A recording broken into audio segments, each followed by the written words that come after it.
Hello everyone. This is usually a very special week at Echo. There's something we do every year, and unfortunately we can't do it right now. But do you know what it is? Think about it. Maybe some balls of mud being thrown off a deck. Have you ever wondered why we do that and we do it at the same time every year? Well, come join us as we explore in this week's Take Action, Earth Week, and what you can do to find out what's going on in the world around you.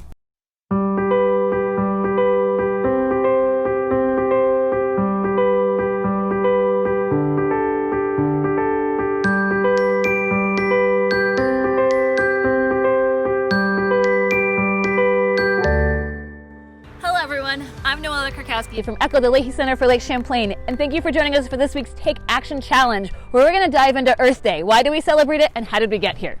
So, the history of Earth Day, it started in 1970. The air pollution and water pollution really started to creep into people's consciousness as something that was there.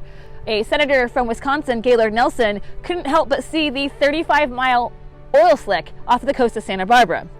He also noticed there was a lot of protests happening on college campuses because we're in the middle of the anti-war protests for the Vietnam War. So he had the thought of why can't we put all this together to institute change? And so that's what he did. He announced to the media, we're doing a national teach-in for the environment, and then selected the date of April 22nd.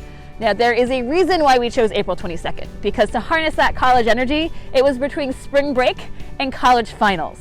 And so the day was born, and it was a day that could bring all the people who were fighting for pollution, habitat destruction, and species extinction to come together in one common cause.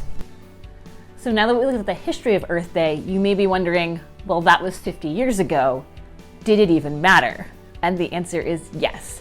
Following the first Earth Day in 1970 led to the creation of the Environmental Protection Agency, the Clean Air Act, the Clean Water Act, and the Endangered Species Act.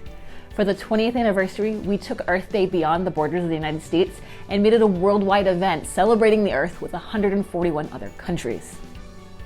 And then it's been 50 years and we're still celebrating Earth Day, so it definitely had to have made an impact. For Earth Day 2020, you may be wondering how you can celebrate this day and week, given that we are in the middle of a worldwide pandemic. And people around the world have been searching for that answer too, and the Earth Day Network has the answer. Earth Challenge 2020, a global citizen science project encouraging people to look at their air pollution or plastic pollution in their neighborhoods. All you have to do is download the app, take a photo of that plastic pollution you see, and it will put a pin with that photo on a global map. You can also then look at that global map and see all the different sorts of plastic pollution that people are finding all over the world. When we talk about Earth Day, we also talk about thinking globally and acting locally. And Earth Challenge 2020 is a great way to do that. But there are other ways that you can help out locally as well. It's the 50th anniversary of Earth Day. It's also the 50th anniversary of Vermont's Green Up Day, usually held the first Saturday in May. Unfortunately, due to the current worldwide pandemic, it's been postponed, but check out Green Up Vermont's webpage to stay up to date on details.